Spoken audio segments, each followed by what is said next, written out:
ไปនេះខាងក្រមវាស់វែងលក្ខណៈជាប្រព័ន្ធបានកំណត់ទីតាំងនៅក្នុងស្រុកកំពង់លែងរបស់យើងមាន88ហ្នឹងបានរួចចប់សពគ្រប់ហើយបាទយើងសង្ឃឹមថាទៅថ្ងៃអនាគតនេះទីតាំងបុរាណនេះគឺស្រុកកំពង់លែងគឺពោពេញទៅដោយសក្តានុពលដែលផ្សារភ្ជាប់ជាមួយនឹងទេសចរផងដែរ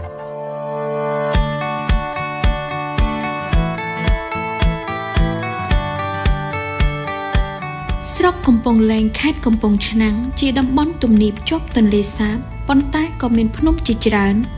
ដែលក្នុងចំណោមភ្នំទាំងនោះភ្នំកង្រីគឺជាភ្នំល្បីល្បាញនៅទូទាំងប្រទេសកម្ពុជា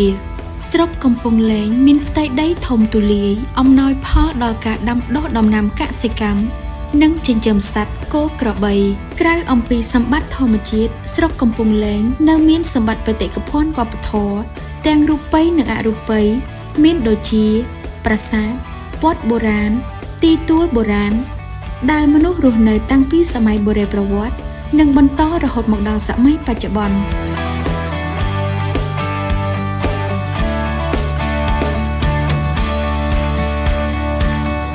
ដោយទទួលបានការឧបត្ថម្ភពីអ្នកអង្គការអឹងប៊ុនហៅជាស្ថានមនុស្សសាស្ត្រនិងវិទ្យាសាស្ត្រសង្គមនៃរាជបណ្ឌិតសភាកម្ពុជាសហការជាមួយក្រសួងវប្បធម៌និងវិចិត្រសិល្បៈមន្ទីរវប្បធម៌និងវិចិត្រសិល្បៈខេត្តកំពង់ឆ្នាំងនិងអាជ្ញាធរដែនដីបានចុះសិក្សាស្រាវជ្រាវអំពីប្រវត្តិស្រុកកំពង់លែងដោយរកឃើញនិងកំណត់ស្ថានីយ៍បុរាណមានដូចជាប្រាសាទវត្តបុរាណគ្រឹះប្រាសាទទួលបុរាណឡដុតកលាភិកជាច្រើនប្រវត្តិនៃការស្រាវជ្រាវទាក់ទងស្ថានីយ៍បុរាណនៅក្នុងស្រុកកំពង់លែងតាំងពីឆ្នាំ2022មករាជបណ្ឌិតសភាកម្ពុជាបានសហការជាមួយនឹងក្រសួងវប្បធម៌និងវិចិត្រសិល្បៈដោយមានការចូលរួមសហការពីមន្ទីរវប្បធម៌និងវិចិត្រសិល្បៈខេត្តកំពង់ឆ្នាំងយើងបានចុះមកធ្វើការស្រាវជ្រាវស្ថានីយ៍បុរាណដែលមាននៅក្នុងស្រុកកំពង់លែងដោយមានការចូលរួមអាជ្ញាធរដែនដីពាក់ព័ន្ធហើយពេលនោះយើងបានទទួលចំនួនស្ថានីយ៍ដែលមាន88ស្ថានីយ៍យុទ្ធនាការនៃការវាស់វែងដីធ្លីមិនទាន់មកដល់ដូចបច្ចុប្បន្នព្រោះហើយស្ថានីយ៍យើងបានគ្រាន់តែធ្វើការសិក្សាយើងមិនទាន់មានការកំណត់សក្តានុពលស្ថានីយ៍នៅឡើយ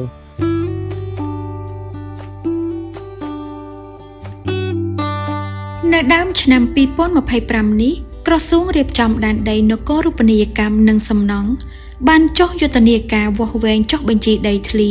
មានលក្ខណៈប្រព័ន្ធនិងបញ្ចប់ទាំងស្រុងក្នុងស្រុកកំពង់លែងខេត្តកំពង់ឆ្នាំងហើយនិយាយពីការដែនដីដែលចុះធ្វើប្លង់នេះគឺទី1គាត់ចង់គិតនិយាយពីព្រំតើព្រំប្រាសាទនេះត្រឹមណាហើយចំណុចទី2ហ្នឹងខាងនោះទល់ពីណាខាងនេះទល់ពីណាគឺគាត់សួរអស់បាទដល់អញ្ចឹងខ្ញុំក៏បានរៀបរាប់ប្រាប់តាមដំណើរការនៃកម្មវិធីដែលត្រូវធ្វើបាទរួចហើយគាត់មកសួរថាប្រាសាទទីតាំងនេះឈ្មោះអីបាទថាទីតាំងនេះឈ្មោះប្រាសាទថ្នមប្តីបាទតួផ្សេងគឺមានកន្លែងសម្គាល់ទួលនឹងមួយគាត់បាននេះគឺខ្ញុំទៅឆូចអល់ថាតើទួលនេះឈ្មោះអីហើយព្រំបទល់ត្រឹមណាខាងជើងទល់ពីណាបងទល់ពីណាកើតចឹងគេរៀបចំវាស់ទៅតាមការចំអល់បង្ហាញរបស់ខ្ញុំបាទនឹងអាជ្ញាធរដែនដីអាចថាពាក់ព័ន្ធមួយវិជារដ្ឋតិចតួចអៀងទៅខិតចុះខិតឡើងវិញតួចម្នាក់ទៅបាទអាជ្ញាធរដែនដីដែលចូលរួមជាមួយខាងខ្ញុំឬក៏ដូចជាអ្នកវាស់ទូទៅនោះគឺកម្រិតរបស់ភូមិអ្នកដែលស្គាល់ទីតាំងស្គាល់ឈ្មោះស្គាល់បានដីមួយតែដីនោះនៅខាងណាឈ្មោះអីនៅចិត្តខាងហ្នឹងបាទអញ្ចឹងប្លង់ប៉ុណ្ណាដីតួបុរាណអីអស់ហ្នឹងគឺគាត់អ្នកដឹងគាត់តែស្គាល់ប៉ុន្តែព្រំបន្ទាល់អត់ដឹងថាត្រឹមណាខ្ញុំអ្នកជាងអល់បង្ហាញទាំងអស់បាទទួលមានបញ្ហាហ្នឹងគឺមានច្រើនដែរប៉ុន្តែដោយសារការសម្របសម្រួលរបស់ខ្ញុំនិងជាមួយវិជាពលរដ្ឋសម្របសម្រួលជាមួយអ្នកវាស់បច្ចេកគ្នាទៅដោះស្រាយគ្នាទៅខិតបន្តិចម្នាក់ចេញម្នាក់ចូលម្នាក់បន្តិចទៅគឺអាចដោះស្រាយបានបាទទោះជានៅក្នុងកម្រិតណាมันមានបញ្ហាធំដុំទេដោយសារយើងសម្របសម្រួលគ្នាជាមួយចាស់ដីនិងអ្នកវាស់ឲ្យតែតួបុរាណថាត្រឹមណាគឺជាវាស់ទំនឹងប៉ុន្តែសម្រាប់ជាពលរដ្ឋដីគ្នាវាតិចដែរអញ្ចឹងជួនកាលទៅសពះសពិនអូទឹកធំនេះបានវោដីខ្ញុំមានតែប៉ុណ្ណឹងអញ្ចឹងបើយើងនៅតែរឹងអឹងគឺមិនបានវោ ហើយជាបរិវត្តនៅខាងទៀតគឺក៏អត់មានប្លង់ដែរដោយសារយើងមិនត្រូវគ្នា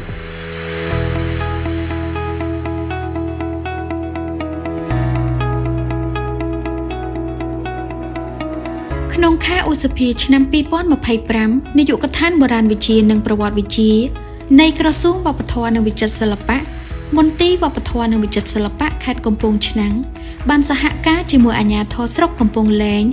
ចុះសិក្សាផ្ទៀងផ្ទាត់ទិន្នន័យស្ថានីយ៍បុរាណវិទ្យាដែលបានវាស់វែងរួច ពេលនេះក្រុមការងារខ្ញុំនឹងកំពុងដឹកនាំក្រុមការងាររបស់នាយកដ្ឋានបុរាណវិទ្យានិងបរិវត្តដើម្បីចុះមកធ្វើការផ្ទៀងផ្ទាត់ឬក៏ចុះជីសាលពើភ័ណ្ឌទីតាំងស្ថានីយ៍បុរាណនៅស្រុកកំពង់លែង ពាក់ព័ន្ធជាមួយនឹងក្រសួងវប្បធម៌ក្តីមន្ទីរវប្បធម៌ខេត្តក្តីបានសហការគ្នាយ៉ាងរលូនពាក់ព័ន្ធការសហការមុននឹងមានការវាស់វែងដីធ្លីលក្ខណៈជាប្រព័ន្ធយើងបានប្រជុំជជែកហើយយើងចុះដល់មូលដ្ឋានដើម្បីធ្វើម៉េចរក្សាការពារទីតាំងឲ្យស្ថានភាពបាន កម្រងគឺយើងចុះពិនិត្យមើលទាំង88ទីតាំងហ្នឹងហើយការចុះទៀងផ្ទាត់ហ្នឹងហើយយើងពិនិត្យដើម្បីធ្វើចំណាត់ថ្នាក់ថាទីតាំងណាដែលយើងបែងចែកទៅជាប្រភេទស្ថានីយ៍អ្វីខ្លះដែលយើងត្រូវគិតពិចារណាដើម្បីចុះ ពេលដែលយើងចូលទៅដល់ទីតាំងយើងនឹងធ្វើការ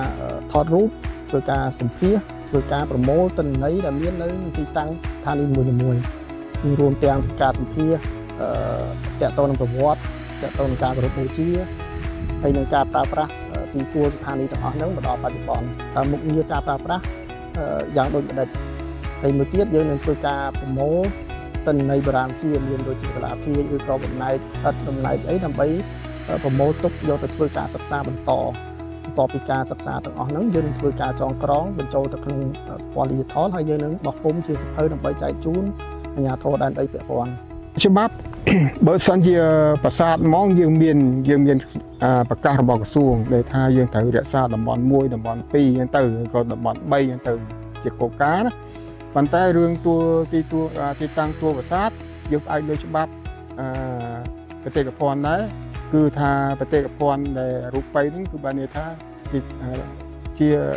បេតិកភណ្ឌមួយដែលមានរូបរាងពិតប្រាកដអញ្ចឹងយើងយកតែ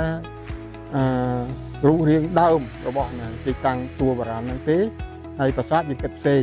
ទីតាំងសម្រាប់ប្រាសាទដែលមានរចនាសម្ព័ន្ធសំណង់យើងគិតផ្សេងហើយទីតាំងតួបុរាណហ្នឹងភាគច្រើនយើងយកទៅតាមទំហំជាក់ស្ដែងអាស្រ័យលើការមិនចង់ឲ្យប៉ះពាល់ដល់ការប្រើប្រាស់ដីរបស់ប្រជាពលរដ្ឋយើងមានការចរចាគ្នាហើយយើងកាត់ជ្រៀលយ៉ាងម៉េចយើងរក្សាតួនឹងឲ្យវានៅរូបរាងដើមឲ្យវានៅដូចស្ថានភាពដើមបាទចំពោះបារាយយើងត្រូវរក្សាទុកឲ្យព្រោះនេះជាសម្បត្តិបេតិកភណ្ឌហើយបាទបេតិកភណ្ឌវាជាស្នាដៃរបស់មនុស្សដែលបង្កើតមកហើយជាមួយនឹងរចនាសម្ព័ន្ធរបស់ប្រាសាទនេះគឺយើងត្រូវរក្សាទុកហើយបាទព្រោះនេះវាច្បាប់ជាគោលការណ៍ច្បាប់បានចែងមកអញ្ចឹងថាយើងត្រូវរក្សាការពារទីតាំងរបស់ហ្នឹងបាទ មែនតើមន្ទីរវប្បធម៌ក៏បានសហការយ៉ាងជិតស្និទ្ធជាមួយនឹងក្រុមភូមិបាលស្រុកហើយគាត់បានធ្វើការវាស់វែងហើយនឹងបានចេញជាប្លង់ដីបាននៃគាត់នៅរងចាំការបិទកំណត់តំបន់វិនិច្ឆ័យហើយធ្វើការបិទផ្សាយទើបបានចែកជូនជាប្លង់រឿងពេលនោះយើងនឹងទទួលបានលេខក្បាលដីដែលមានទំហំច្បាស់លាស់មួយ យើងមានលិខិតមួយចេញពីក្រសួងវប្បធម៌បានផ្ញើទៅក្រសួងដែនដីក្រសួងវប្បធម៌ជាអ្នកទទួលសិទ្ធិផ្ដាច់មុខក្នុងការគ្រប់គ្រងទីតាំងស្ថានីយ៍ហ្នឹងដែលតំណាងឈរឈ្មោះដោយតំណាងនៃមន្ទីររាជធានីខេត្តអ្នកឈរឈ្មោះនៅលើបានកម្មសិទ្ធិហ្នឹងបាទ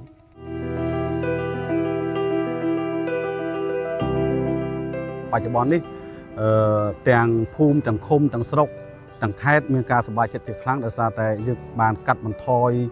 គេហៅថាចំនួនដីធ្លីដែលពាក់ព័ន្ធនឹងការអាស្រ័យផលលើទីទួលបុរាណខ្ញុំក៏សូមអរគុណច្រើនសម្រាប់ប្រជាពលរដ្ឋនៅក្នុងស្រុកកំពង់លែងរបស់ខ្ញុំនេះដែលបានសហការជាមួយនឹងអាជ្ញាធរក៏ដូចជាមន្ទីរជំនាញដែលលោកបានថែរក្សាការពារទីតាំងបុរាណនេះសម្រាប់កូនចៅចំនួនក្រោយក៏ដូចជាប្រយោជន៍សាធារណៈសម្រាប់កូនចៅរបស់គាត់ទៅចំនួនក្រោយអញ្ចឹងខ្ញុំក្នុងនាមអាជ្ញាធរស្រុកក៏សូមអរគុណរកការសហការរវាងប្រជាពលរដ្ឋនិងអាជ្ញាធរនៅមូលដ្ឋានជាពិសេសសហការជាមួយភូមិឃុំហើយនឹងក្រុមវប្បធម៌ដីធ្លីលក្ខណៈជាប្រព័ន្ធកន្លងទៅនេះបាទសូមអរគុណ